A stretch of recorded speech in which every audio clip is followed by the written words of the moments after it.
verse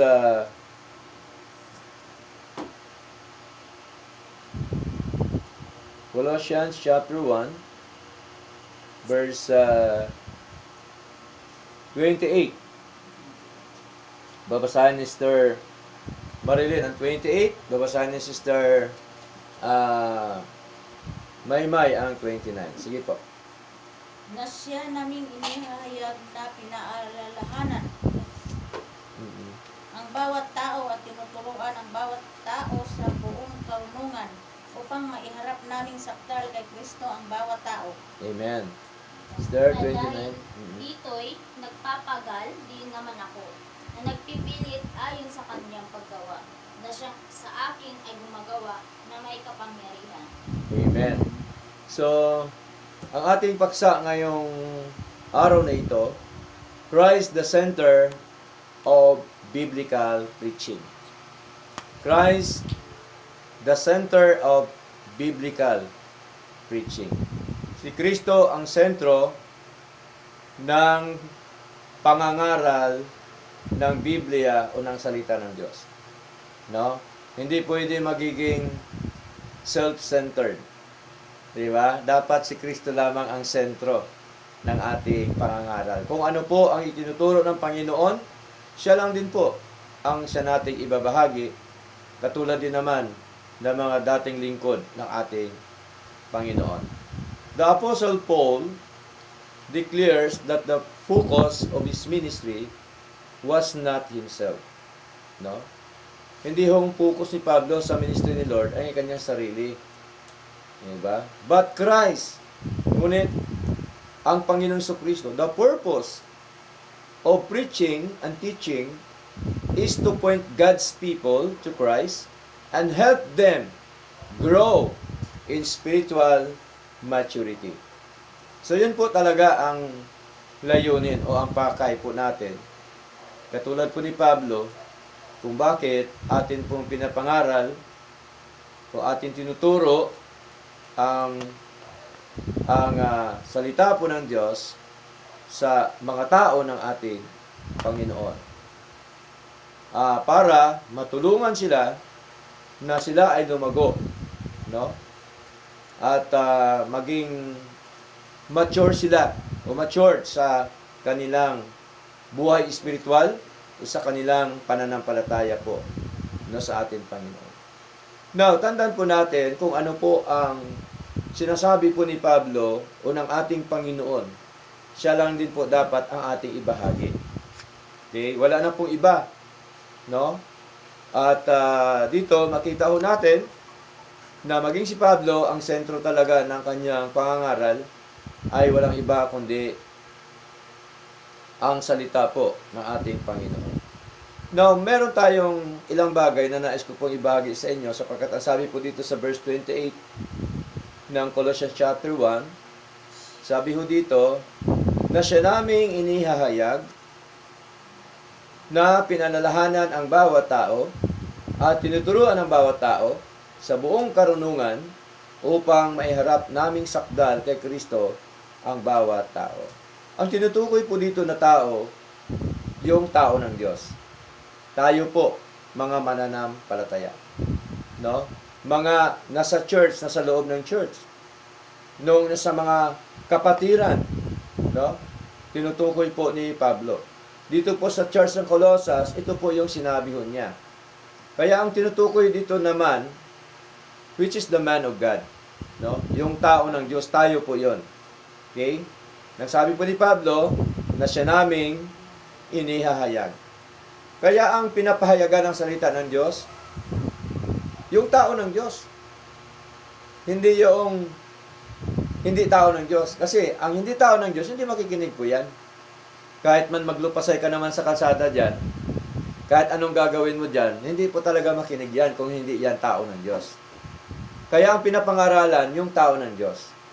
Kasi tingnan nyo po, sayang ang salita ng Diyos pag nangangaral ka dyan na walang direksyon.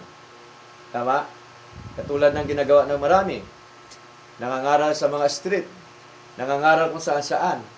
Walang tamang direksyon. Kasi ang kanilang paniniwala o ang kanilang kaisipan mangaral sila para maligtas sa impyerno ang tao. Eh mali, tayo nangangaral para ipabatid sa mga anak ng Diyos na ang aral na ito ay dapat nating sundin. Right? Na ang aral na ito ay katotohanan na ginawa ng ating Panginoon. Yun pong tamang aral. No? Kaya number 1, the message we preach, Christ. No? Dapat ang mensahe sa pangangaral, si Kristo. Yung salita ng Diyos. Kasi sabi ni Christ, ni Pablo, whom we preach. Sabi po ng ating kapatid na Pablo.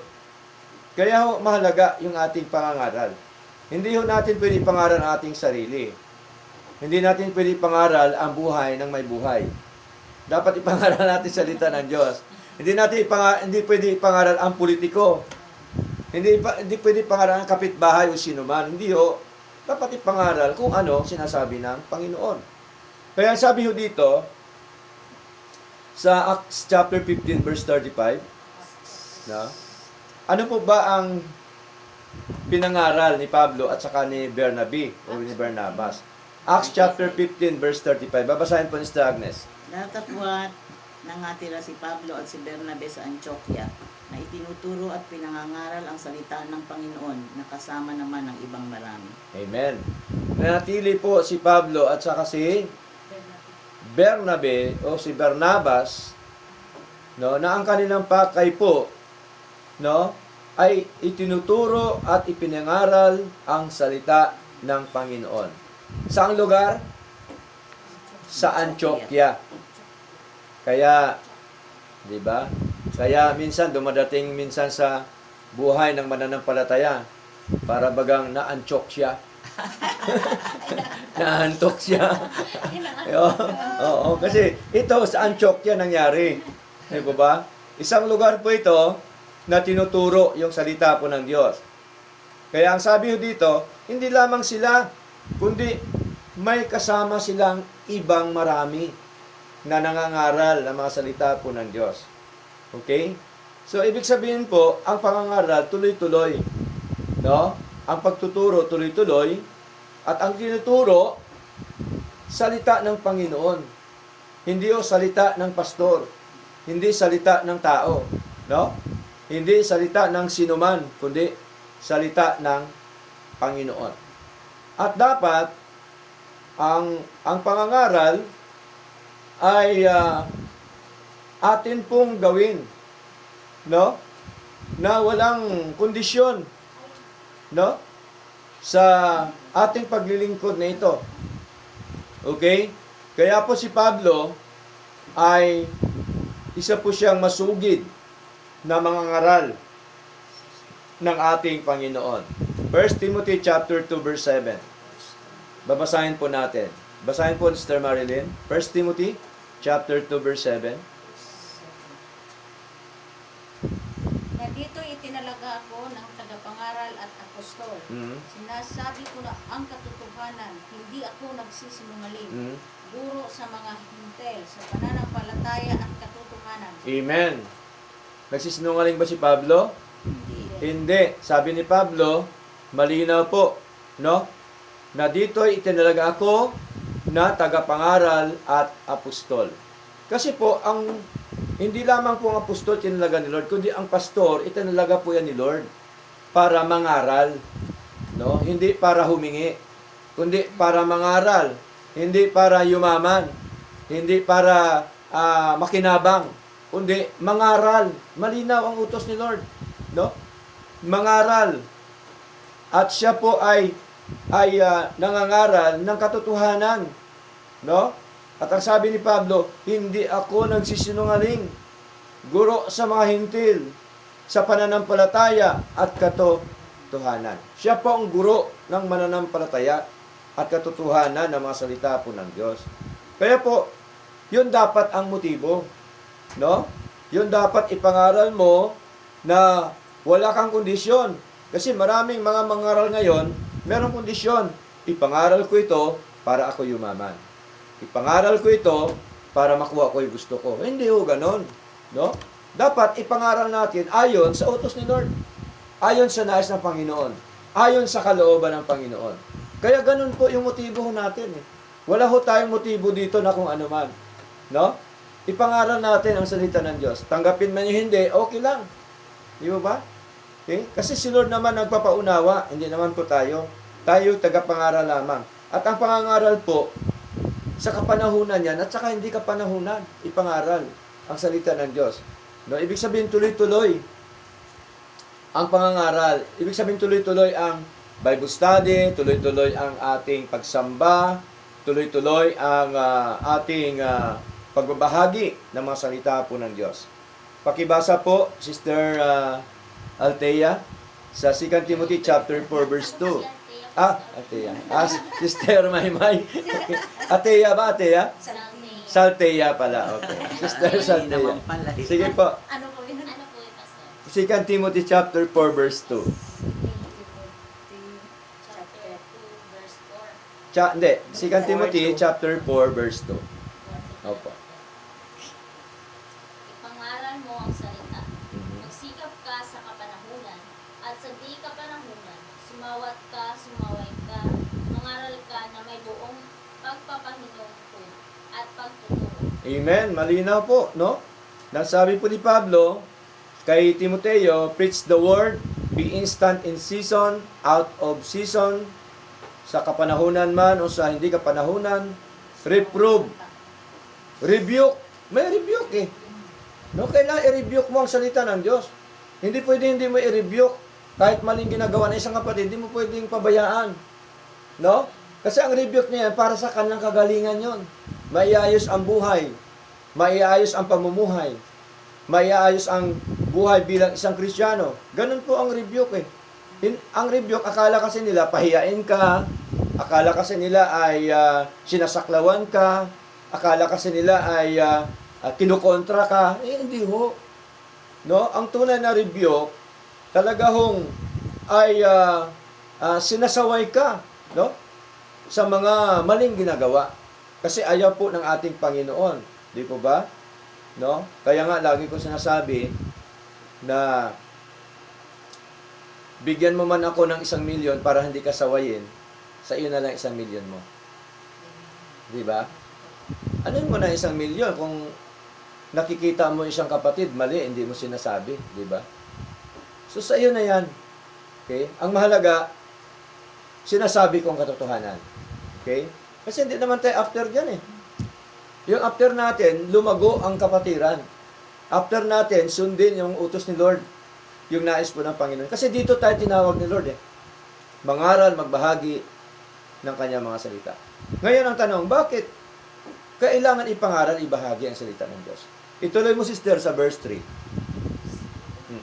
Sapagkat darating ang panahon na hindi nila titiisin ang magaling na aral, kundi pagkakaroon nila ng katinang tainga, ay magsisipagbuntun sila sa kanilang sarili ng mga gurong ayon sa kanilang sariling mga masasamang nakita. Oh, gusto lang nila yung pakinggan, yung mga guro, na kinukonsider sila kahit mali.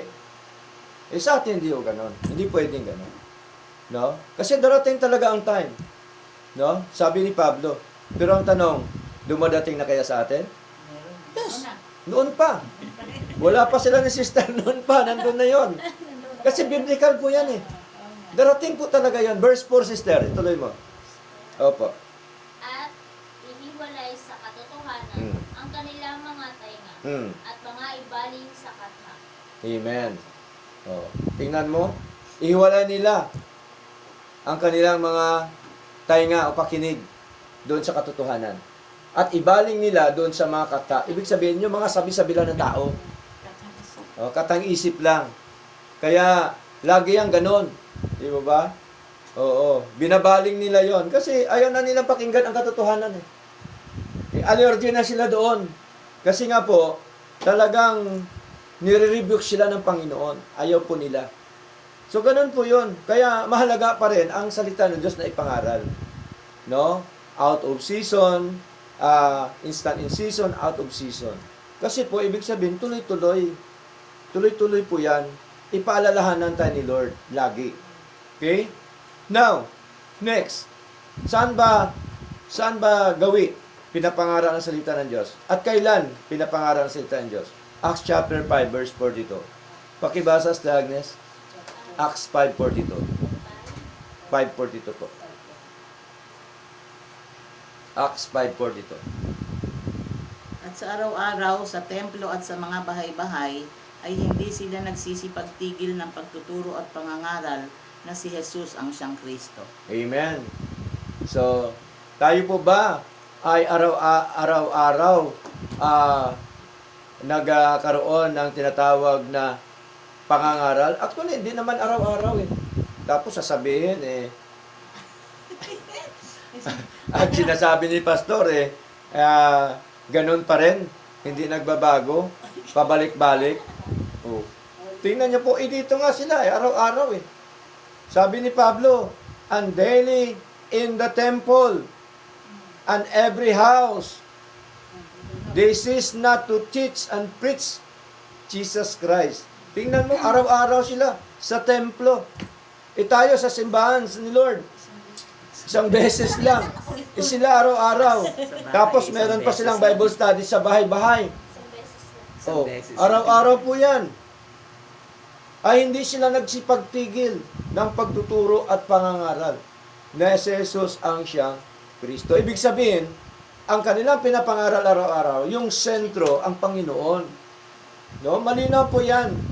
Kaya po, pagkakatotohanan sinasabi mo, marami talagang ayaw maniwala. Okay? Tandaan po natin, marami po yan. Maraming against sa ating Panginoon. Kahit man sabihin mo yan, nakasama mo sa paglilingkod, meron pa rin against yan yan. No? Hindi talaga maiwasan po yun. Pero, malinaw ang sabi ng banal na kasulatan na araw-araw ho, sa templo at sa mga bahay-bahay, hindi sila nagsipagtigil ng pagtuturo at pangangaral. Ganun din po tayo, huwag tayong tumigil. No? Sa ating paglilingkod sa Lord. Amen po? Amen. Huwag tayong tumigil na ipangaral, ituro, ibahagi ang mga salita ng ating Panginoon. Kasi tingnan niyo po, sino ba sila kaysa Diyos nating paglingkuran? Di ba? Sino sila? Hindi naman sila Diyos eh. Ang totoong paglilingkod, ang itinataas si Lord. Ang sentro ang Diyos, hindi ang tao. Kaya, ang tao ay, tao po yan eh. Nasalaman pa po yan. Okay? Kaya, ang Diyos po yan, kaya God is God. No? Ang Diyos talaga ay Diyos. And He does His will. Nagagawa niya ang nais po niya. Ang kalooban niya. Kaya, the true subject of gospel preaching is Christ. His person, His finished work, His death, His burial, His resurrection, and His eternal salvation for His people. Tingnan niyo po, malinaw po yan na nakita ho natin na ang ating pangaral, pinapangaral natin yung Panginoon Kristo kung paano niya tayo iniligtas. Tama? Pinangaral natin na kung ano ang kanyang ginawa, yung kanyang kamatayan, kanyang burial, no? Resurrection, pagkabuhay na magmuli, at ang kanyang buhay na walang hanggan na binigay sa atin. Yun po ang pinapangaral natin. O, sa kanyang mga salita. Kasi tunay niya na aral po yun eh. Okay? So that is the number 1 whom we preach, sabi ni Pablo. Number 2, the method, warning and teaching. Warning every man and teaching every man in all wisdom. Sabi po doon sa Colossians chapter 1 verse 28 sa atin pong binasa. Kaya po ang pangangaral ay warning po yan. Okay? Ang pagtuturo, warning po yan. Kanino? Sa bawat tao ng Diyos. Sa bawat mananampalataya. Sa bawat anak po ng Diyos. Okay? Kaya po, ang pangangaral po ni Pablo ay malinaw na ang salita ng Diyos, hindi ho niya kinakalakal.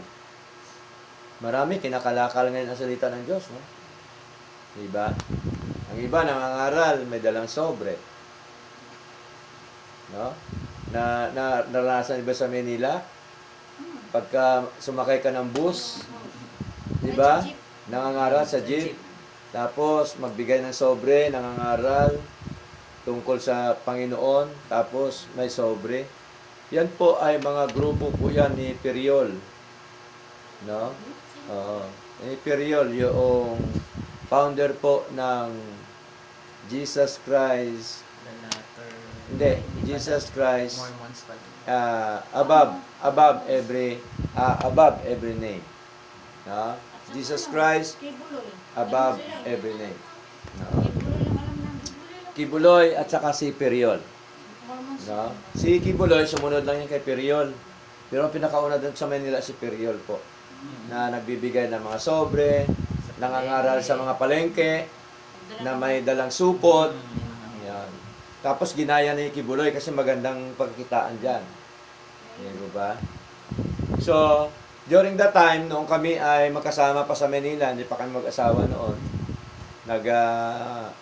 piniprepare pa lang ni Lord ang puso naming dalawa.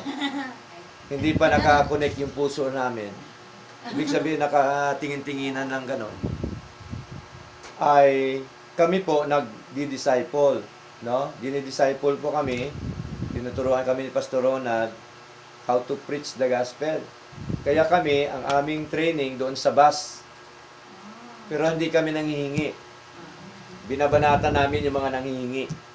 Di ba? So nagkataon na from Bikutan to Cubao, nangaral ako. Gusto ko mangaral, punta ako doon, sumakay ako. Aba, nangaral din yung kwan, meron din pala akong kasama. Ano ni Periol, nangangaral din, pero may sobre. Una siya nangaral siya ganon. Mula sa Bikutan, papuntang Cubao. Nung natapos siya, siyempre may mga sobre na binigay doon, ng kasama. Kinolekta na yung sobre. Ngayon, ako nang sunod na nangaral. Doon sa may likod ng driver, doon ako nakatayo. Pero, bago ko nangaral, binayaran ko muna ang konduktor. Sabi ko, bro, itong bayad ko papuntang Cubao, galing ng Bikutan. Sige po, sabi ko na. Pinarinig ko sa kanila na ako nagbabayad. Kasi sila din nagbabayad po eh. Libre sila. Okay? So, nung nangaral ako, binanatan ko, ng salita ng Diyos, walang bayad. Libre po yan. Pinangaral ang salita ng Diyos. Ito ka mo, pagdating sa Cubao, alam niyo po ba, una bumaba yung nanghingi ng sobre, ng pera. Una bumaba rin ng Cubao. Ako bumaba rin ng Cubao. Sabi naman ko mga pasahero bago ako bumaba, alam niyo po ba, ang pinangaral nyo at sa pinangaral niya, mas tama ho sa inyo. Ay, doon po ako, parang kinakalabutan ako. Sabi ko, Lord, salamat sa inyo dahil ano po, kinilos nyo po yung mga tao. Oh, kaya tuwang-tuwa ako. Kaya nagpursige lalo akong mangaral. Kasi tama yung pinapangaral mo eh. At ang motibo mo tama, hindi dahil sa pera. Kinakalakal kasi ng karamihan. Salita ng Diyos. Katulad ni Pablo, basahin po natin. 2 Corinthians chapter 2 verse 17. Pakisabi pakibasa Sister Marilyn. Chapter 2 verse 17. Opo.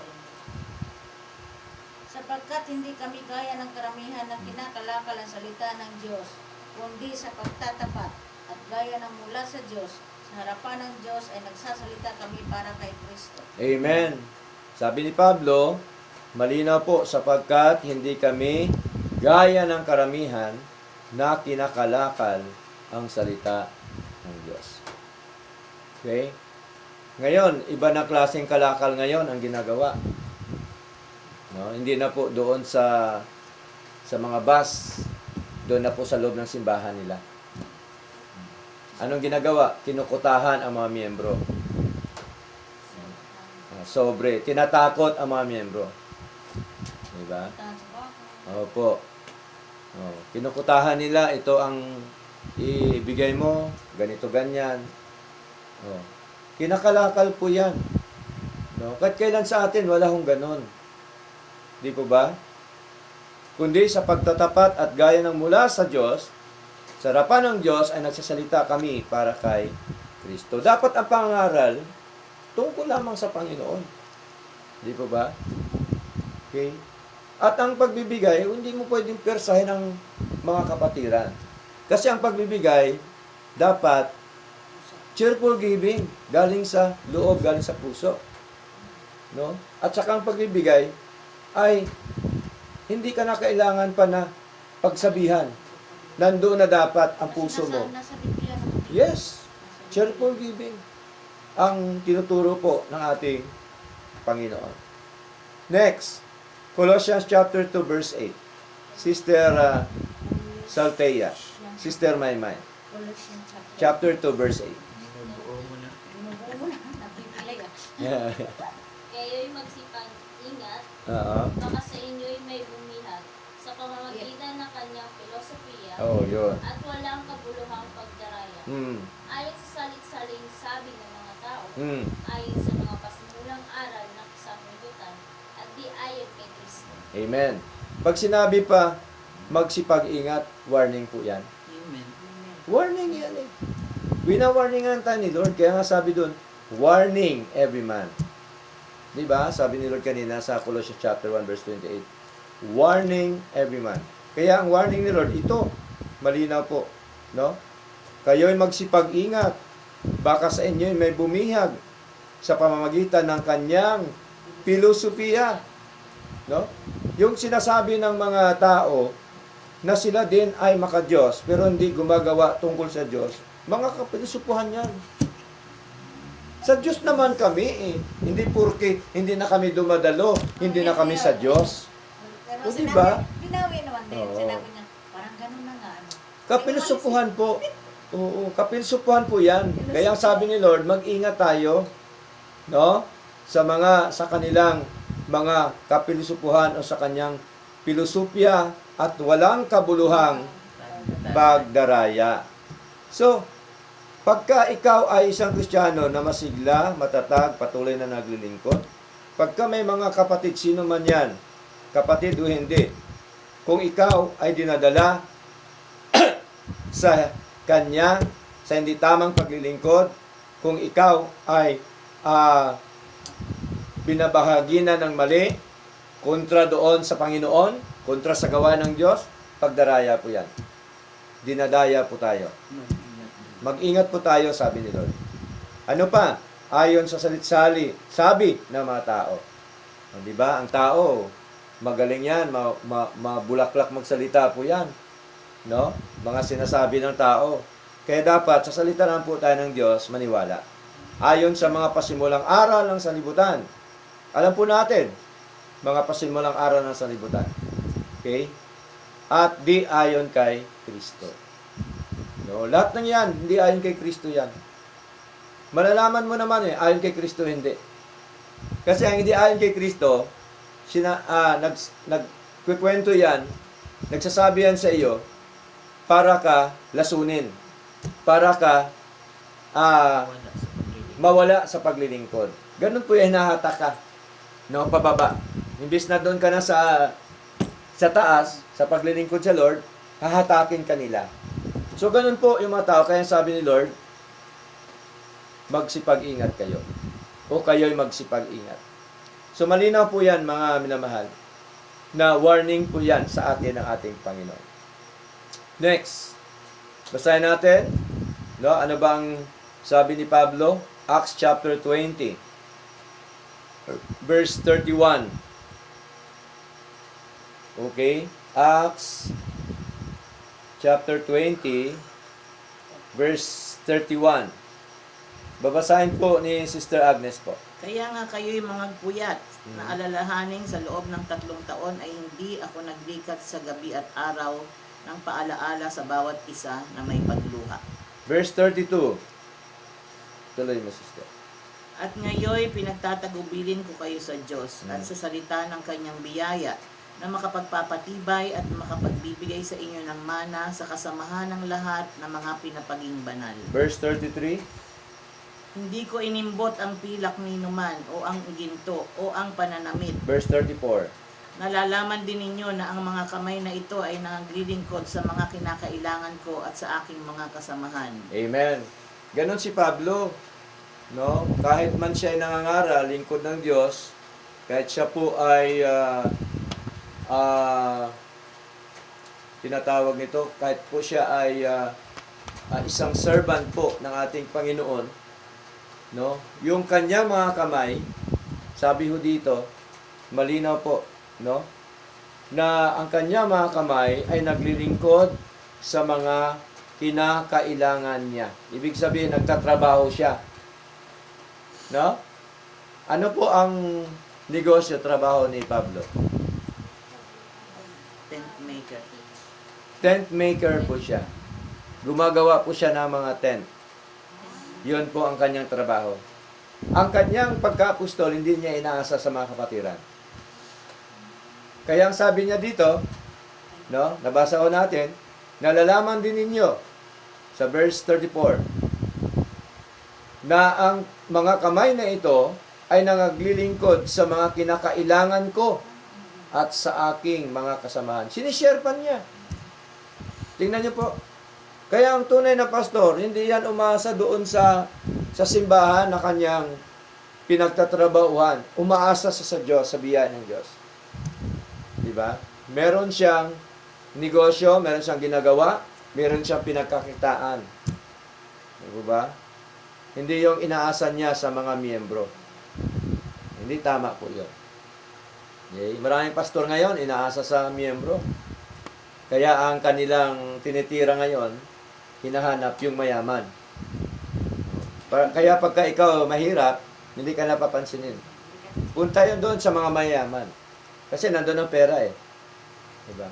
Sa atin naman, mahirap mayaman, o ano man kalagayan mo sa buhay, basta ikaw ay dinagdag ni Lord sa church, pantay po ang katuruan ng ating Panginoon. So, malinaw po. Now, kanino ba natin ibigay yung katuruan? Okay? Kanino natin ibigay ang katuruan? Proverbs chapter 9 verse 9.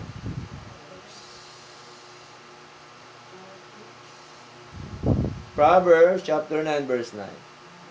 Pakibasa, Sister Marilyn. Turuan mo ang pantas at siya'y magiging lalong pantas pa. Yung turuan ang matuwid at siya'y lalago sa pagkatuto. Malinaw po, turuan mo ang pantas. Wise men. Wise men. Kung sa English pa po. Wise mo pantas. Hindi porke pantas ka na, hindi ka na pwedeng turuan. Okay? Eh, sabi nga ni Lord, ang pantas tuturuan eh. Diba? Ibig sabihin, wise man siya, wise siya doon sa kanyang paglilingkod sa Lord.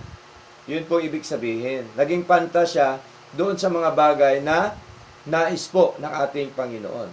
Kaya ang sabi ho dito, malinaw po, turuan mo ang pantas at siya'y magiging lalong pantas pa.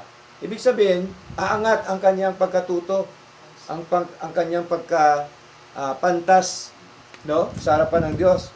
Lumago ang kanyang buhay espiritual. Iyong turuan ang matuwid. Tingnan niyo po. Oh. Iyong turuan ang matuwid. Pag sinabing matuwid, ibig sabihin yung willing makinig. Hindi yung matuwid na ginagawang matuwid, kundi yung willing na makinig ng salita ng Diyos. At siya'y lalago sa pagkatuto. So, ang purpose natin para lumago, matuto tayo sa mga aral po ng ating Panginoon. Kaya nga, dapat ang pastor ipag-pray pa eh. Hindi dapat siraan. Hindi dapat i-down ang pastor. Kasi ang purpose lamang ng pastor para lumago tayo. Maturuan tayo ng mga salita ng ating Panginoon. Okay, next. Number 3, panghuli. The goal. Anong ating goal? Spiritual maturity in Christ. Yun pong goal natin sa pangangaral ng salita ng Diyos. Para maging matured spiritually ang mga kapatid, ang mga mananampalataya. Bakit? Sabi po sa Colossians chapter 1 verse 28, that we may present every man perfect in Christ Jesus. Matured, ibig sabihin. Yung perfectong ito, matured. Ibig sabihin, kay Kristo Jesus. Ephesians chapter 4, verse 13 up to verse 14. Pakibasa, Sister Maymay. Chapter 4. 4, verse 13 up to verse 14. Hanggang sa abutin natin lahat ang pagkakaisa ng pananampalataya at ang pagkilala sa anak ng Diyos. Amen. Hanggang sa lubos na paglaki ng tao, Mm. hanggang sa sukat ng pangangatawan ng kapuspusan ni Kristo. Mhm. Upang tayo huwag nang maging mga bata pa na napapahayag pa ito'y doon at dinadala sa kabila ng lahat ng hangin ng aral. Mm. Sa pamagitan ng mga daya ng mga tao, Mm. sa katusuhan ayon sa mga lalang ng kamalian. Amen. So malinaw po, no? Napakagandang sinasabi ni Lord. Di po ba? Hanggang sa abutin nating lahat ang pagkakaisa ng pananampalataya. Kaya ang purpose kung bakit pinapangaral salita ng Diyos, tinuturo, para magkaisa tayo sa pananampalataya sa Panginoon. At ang pagkakilala sa anak ng Diyos. No? Kasi madali lang sabihin na may anak ang Diyos pero ang tanong, kilala kaya nila ang anak ng Diyos? Hanggang sa lubos na paglaki ng tao. No? Pag sinabing paglaki, hindi physical, kundi naging matured, no? Spiritual sa harapan ng Diyos. No? Hanggang sa sukat ng pangangatawan ng kapuspusan ni Kristo. Hindi po ba? Kasi ang pananampalataya, ang paglilingkod natin sa Lord, katulad din yan ng katawan, ng ating katawan kailangan lumalakas, sumisigla, lumalago. Tama? Ganon din po. Kaya sabi dito sa verse 14, upang tayo'y wag nang maging mga bata pa. O, diba? Kasi pagka ang bata ay ang ganong kaisipan, ang isang mananampalataya, walang permanenteng ano po yan. Walang desisyon pa sa buhay, walang permanenteng kaisipan. Nag-i-enjoy pa siya, no, sa mga makamundo na ginagawa. Di po ba? Na napahapay dito't doon at dinadala sa maggabi-kabila ng lahat ng hangin ng aral. Ibig sabihin, pagka bata ka pa sa Lord, ang tingin mo sa mga mangaral lahat, tama. Kung anong sinasabi ng isang pastor, nakikinig ka. Anong sinasabi ng isang pastor, nakikinig ka. Kasi bata ka pa, hindi mo naintindihan, hindi ka lumalago. Ito yung ibig sabihin po ng ating Panginoon. Dinadala magkabi-kabila ng lahat ng hangin ng aral sa pamamagitan ng mga daya ng mga tao. Kaya biblical talaga may mga daya ang mga tao. Mga mandaraya, mga ngaral ng salita ng Diyos. Sa katusuhan ayon sa mga lalang ng kamalian. So malinaw po yan mga kapatid. Kaya po, dapat tayo, kung ano ang ating natutunan sa katotohanan ng Lord, manatili tayo. Tama? Basahin natin. 2 Timothy chapter 3. Chapter 3 verse 4. Pakibasa sa Agnes. 2 Timothy chapter 3 verse 14. Mga lilo, mga matitigas ang ulo. 2 Timothy chapter 3 Verse 14. 14. 14. Yes. 14.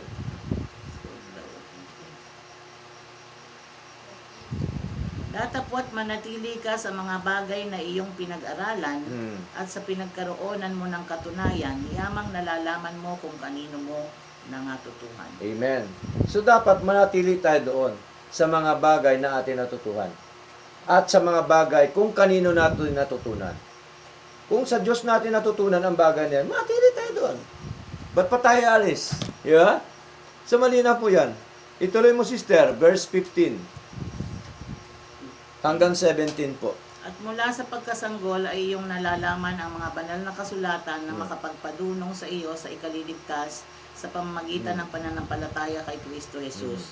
Ang lahat ng mga kasulatan na kinasihan ng Diyos ay mapapakinabangan din naman sa pagtuturo, sa pagsansala, sa pagsaway, sa ikatututo na nasa katwiran, upang ang tao ng Diyos ay maging sakdal, tinuruang lubos sa lahat ng mga gawang mabuti. Amen. Yun pala ang purpose kung bakit pinapangaral ang salita ng Diyos. No? Kaya ho, malinaw po na ang salita po ng Diyos All scripture is given by inspiration of God. Kinasihan po siya ng Diyos Ang scripture, salita ng Diyos. Kinasihan. Ibig sabihin, kinasihan, hiningahan ng ating Panginoon. And is profitable for doctrine. No? Kapakipakinabang sa doktrina. Kaya tinuturo natin ang doktrina ni Lord, doctrine of grace. For reproof. No? Malinaw po yan. Pag sansala. For correction, pagsaway. No? For instruction in righteousness, ay katututo na nasa katuwiran. Anong purpose? That the man of God may be perfect, truly furnished unto all good works. So malinaw, para ang tao ng Diyos, upang ang tao ng Diyos ay maging sakdal. Ito po yung sakdal ay spiritually matured. Maging matured ang anak po ng Diyos. No? Tinuro ang lubos sa lahat ng mga gawa mabuti. Kaya ho, ang pagtuturo ay mahalaga. Para ang anak ng Diyos, makagawa siya ng mabuti. No? Malinaw po yan. Tao ng Diyos ang makinabang. Hindi po ang sinuman. No? Sapagkat ang sabi ho dito, that the man of God. Oo. Kaya ang salita ng Diyos, for the man of God. Para sa tao ng Diyos. Kasi pagka hindi ka tao ng Diyos, walang kwenta sa iyo ang salita ng Diyos. Okay? Kaya tayo, merong kwenta, mas gusto natin salita ng Diyos because we are the man of God. Tayo ay tao ng Diyos. Okay? Pastor ka man o attendees ka man, lahat tayo, man of God tayo. Tayong lahat ay tao ng Diyos. Kaya malinaw po yun. No? The word perfect means spiritually mature, complete, or fully developed. The purpose of ministry is to build up God's people in the faith, knowledge, and obedience to Christ. So malinaw po yun. Yung tatlong bagay na ito, napakahalaga. Dadako tayo sa ating conclusion. The preaching of the gospel does not eternally save God's people. Ang pangangaral, hindi ito para maligtas ka doon sa impyerno. No? Kundi, ipinangaral sa atin ito, in-inform, minarningan tayo ni Lord, kung anong ginawa ng Diyos para sa ating kaligtasan. Tama? Okay? Para maligtas tayo saan? Maling aral, maling pamumuhay, maling paglilingkod. Rather, it declares what Christ has already accomplished for them through preaching and teaching. Tingnan niyo po. God's children are instructed, strengthened, comforted, and brought to greater maturity in Christ. So malinaw po yan. Yun ang purpose kung bakit kailangan na ipangaral ang salita ng Diyos na sentro ang ating Panginoon. Christ is the message, warning and teaching are the means. And spiritual maturity is the goal. Faithful ministers preach Christ so that God's people may grow and establish in Him. So malinaw po yan kung bakit pabalik-balik, lagi pinapangaral ang salita ng Diyos. Ang purpose po mga kapatid, to grow and establish the man or the people of God or the man of God. Yun po ang purpose. Nawa, ito pong aral na ito, malinaw po sa ating mga puso na napakahalaga na ang pangangaral ay warning ng Panginoon, ang pangangaral para tayo lumago sa mga aral po o sa mga katotohanan po ng ating Diyos.